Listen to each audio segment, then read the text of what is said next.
It's that time of year again, snow falling outside ever so softly, lights twinkling on every house, and friends and family gather to watch Santa brutally murder people in various forms of media. The holidays are strangely synonymous with horror nowadays. I mean, just think about the sheer amount of Christmas horror movies out there. And of course, we can't forget about the copious amounts of Christmas horror games that are out there. Now granted, there aren't any AAA holiday horror games out, I think, but there's like a million different indie games out there that feature the jolly old skin bag. I talked about a few last winter that I enjoyed, but there was one that I left out because it was too long that I really wanted to talk about. A bit of context, this game was made by the indie game studio Puppet Combo, one of my personal favorite indie horror developers. Nun Massacre is still one of the only horror games to make me jump in fear, next to that one moment in Shipwreck 64. That still haunts me. What just happened? No, you don't get away that easy.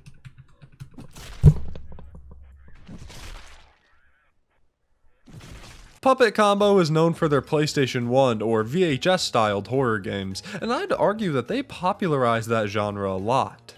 Is that a good thing? Itch.io's new page might beg to differ, but hey, who knows. Anyways, as my holiday gift to you, I'll be taking a look at the Puppet Combo Christmas game, aptly titled Christmas Massacre. Enough witty banter though, let's get into the terrifying yet wonderful winter wonderland of Christmas Massacre. That tastes kind of funny. So before we start anything, the way that I played this game wasn't through Itch.io, it wasn't through Steam, it was through a physical copy of the game. I got the CD-ROM version of the game through Puppet Combo's website, which is supposed to mimic a PS1 game. Can I just say that this is so damn cool for merchandise? I mean, the art looks great, there's a whole manual in there, there's one of those old download menus when you put it in your computer. It's actually just perfect and flawless on every level. The game opens up with a menu reminiscent of old slasher movies, which is another vibe that this game has outside of the whole PlayStation aesthetic, but you'll see that more as we play through the game. The story starts on Christmas 1959, where you play as the titular Larry. He lives at this Christian school where this nun doesn't let him attend the Christmas party, but unfortunately for her, this might have been the wrong call as it sets off a series of horrific events for the next 20 years or so. Your objective in this level, and pretty much every level, is very simple. Find a way to kill everyone. Like I said, this game takes heavy from the slasher genre of horror, so mindless knife swinging is pretty much the only objective here. Except it isn't mindless because you need to sneak around to avoid being seen. I've never been a big fan of stealth games, but I am a fan of stealth games that let you just go all in when you want to. This game is kind of that. You have a shadow and a noise meter, both of which will help you stay hidden in different ways. The higher the shadow meter, the harder it is for you to be seen. The noise meter is pretty obvious, just don't be stomping all around. If you get seen or a corpse is found, the person will run away to the nearest exit. If they escape, it's game over, so technically you can go in guns blazing, but it might not always be the best idea. This kinda sucks because you get a higher rank if you go faster, so sometimes you just gotta rush in there, go apeshit, and pray. Speaking of praying, for this first level, you've just got a lot of nuns to kill. Listen, I'm not religious, but killing this many nuns, that just can't be good for the environment. Especially when they're naked. No, seriously, there's a lot of naked nuns in this game for some reason, which I'll obviously be censoring, but I told you, this game takes from old slasher movies a lot. I mean, insane amounts of blood and nudity. Add in like 6 sequels and you've got yourself an 80s slasher right there. Anyways, get the knife, kill all of the people in the building, and you escape into a title card. Somebody please get Dead Meat on this channel. I want to see him play like a Sonic PC port, that'd be funny. After like 2 minutes of special thanks that I realized too late I could have skipped, you're thrown 20 years after the Christmas Massacre. Larry's older now, living in this tiny yet jolly apartment. He's even got a festive talking tree. Listen, Larry, I was thinking, a lot of people have been naughty this year. I need you to go out and kill. You must kill. Kill. Keep on killing, Larry. Punish everybody who has been naughty. Hey, I said he was festive. I never said he wasn't a homicidal maniac. I love the creepy atmosphere of this game. This dude's just so obsessed with Christmas that he surrounded himself in it, literally taking over his mind. The tree tells you to spread Christmas cheer as you head out to do so. The first level takes place on December 23rd, where you infiltrate this party that's going on in the middle of goddamn nowhere. Also, you have a Santa costume now. Hell yeah. I love that no matter where you look on the camera, Larry always looks in the opposite direction. Just a neat little touch. This first level is pretty simple. Steal the kitchen knife and start a stabbing. This first section is super fun. It's just easy enough that you can essentially just run in and start stabbing like crazy. Sure, I got caught like once or twice, but I was able to get through it pretty easily. Also, like I said earlier, there's a whole rank system. Like Sonic! That may be the only similarity that this game and Sonic share though. However, they do both have big red evil guys. I don't think that's a coincidence. Also, I don't remember if this is true, but I think Sonic took character design from Santa Claus. Don't quote me on that. If that's true, Editor Bup, put it right here if I'm right. The next section of this house is a little more annoying though. It just seems like they can see anything I do in this house unless I turn the lights off. Oh boo-hoo, my friend was slaughtered, get real. Anyways, finish up your Christmas massacre and head back home for a well-deserved rest. Next up is December 24th, where this time you approach a store that's in the middle of goddamn nowhere. No, you know what? I'm not doing it. I'm exploring the wonders of this world outside of mindless killing. You can't stop me.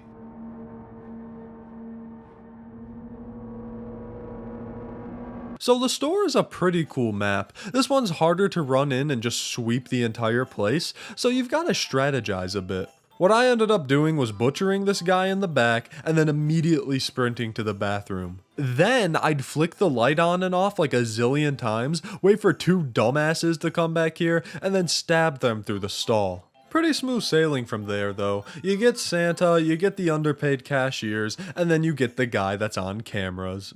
Wait, there was a guy on cameras? Was he watching me the whole time? Dude, why didn't you call 911 or something? You know what? I'm not even gonna kill you. You're not worth it. Oh, okay, you got me. I'm still gonna stab you. Christmas Eve is all taken care of. Head back home where the tree has a teenager for you. Yeah, no, I'm actually good there, buddy. Larry then goes to bed, no doubt excited of Santa visiting him in his home tonight. Can't say the same for his victims though. The 25th has arrived, and you know what time it is. It's time for a Christmas massacre. You have yet another few houses to go through, and once again, they're just a little annoying. You can't exactly be stealthy because if you take too long, your rank will go down and you'll also be discovered. You just have to be perfect with every stab you make, because if you miss even one person, you're losing that victim and being caught. This one took a while, I won't lie. These guys really wanted to live or something. Eventually, I wore him down though, and I was able to make it through the stage. At this point, the stabbing was just getting a little boring, but the game answered my prayers immediately by hooking me up with the throwing knife. With the throwing knife, you can throw unlimited projectiles that home onto the nearest target. Not only did it make the game more fun, but it also made me feel like I was actually good at trick shots. The first stage you get to try this out on is this dance studio? Sure, let's go with that. It's a pretty easy sweep. Just make sure that you peek the corners before you start hurling your knives at innocent women. The next building is more like a maze for some reason, even though it's supposed to be a club. This would be the most horrible club to go to. Imagine being at a packed show and the building is laid out like goddamn Pac-Man. After yet another night of good deeds, Larry returns home and, wait, that's not right. Where's the tree? In the first mix-up of the game, you arrive home to emptiness and darkness, starting an even steeper downfall for Larry's mental state. New Year's Eve is here, and this time Larry gets to infiltrate a movie theater. This has got to be my favorite level in the entire game. It's unique, challenging, fun to try and throw knives in, definitely the best out of the bunch. After clearing out the movie theater, you can return back home, and Larry is once again delving further into madness. When he gets home, he enters this room with an old lady in a rocking chair. The room slowly burns as he can no longer escape, being told he's going to burn to death. One giant laughing pair of teeth later, and you can go to bed. Playing this game at 1 a.m. was probably not good for my health. I mean, after playing shit like SpongeBob.exe for like the past year, sometimes I forget that horror games are, well, you know, horror. You're thrown into this dream sequence where Larry runs around slaughtering all of these people in this maze-like asylum. Running around more and more, you come into contact with this dark hallway. As you descend down further and further, everything just goes red. Oh, Jesus Christ, get away from me, man! I can't sleep, Larry. That is not my problem. Get out of my room. Wait, why is Larry posted up like that? What? You're given your final task by the tree. You need to go back to the school that you lived in as a kid and burn it to the ground. Now equipped with a flamethrower, you drive your van to the final location. These levels are a little tougher to get done. The flamethrower is both a blessing and a curse. It's great when you have a large room full of people or a hallway, because there you can get multiple people at once. However, if someone sees the fire, they'll run away and escape. Also, you can burn to death, but that's not a cause for concern. I eventually just switched to the knife, but I used the flamethrower like once or twice after. After making your way through the dormitory area and the classrooms, you come face to face with the Grinch herself, that one nun that said you couldn't go to the Christmas party. Hey man, if anything, this is your fault. Larry just wanted to watch Rudolph or something.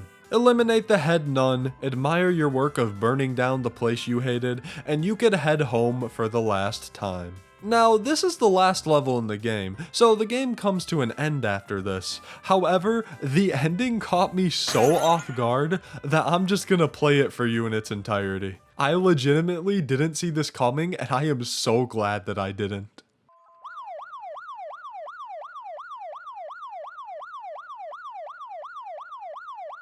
Sorry, Larry. I had to cooperate with the FBI. They knew too much, and I didn't want to go to jail.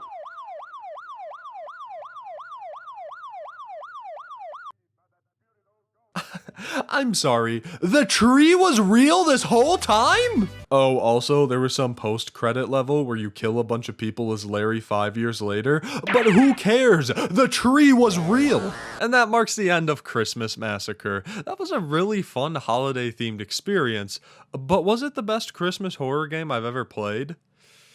Probably not, because the ending to Santa's Cookies is still one of the funniest things I've ever talked about on this channel.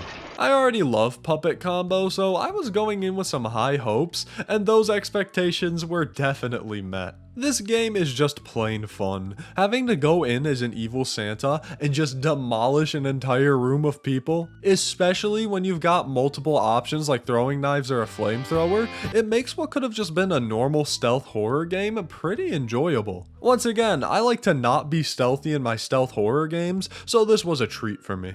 The style of this game was one of its biggest strengths too. You've got that classic PS1 style graphics, which I can leave or take, but all of the classic slasher theming everywhere, the 80s music blaring in the background, and customizable graphics? Okay, maybe the customizable graphics aren't perfect. I do love how many options there are for filters, but no human being is playing a game like this. And of course, the horror is pretty solid too.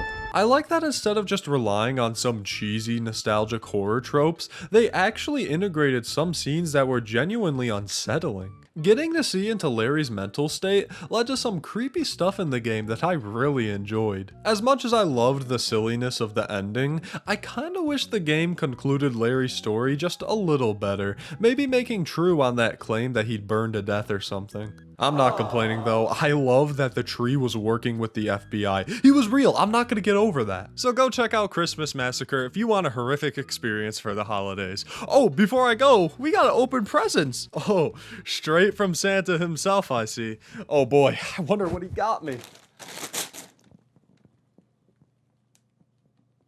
I really fucking hope that came out good. I really do.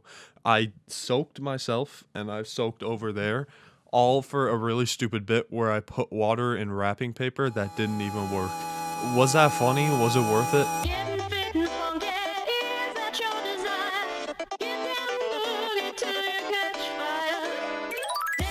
The school that makes you feel alive. Shakes up your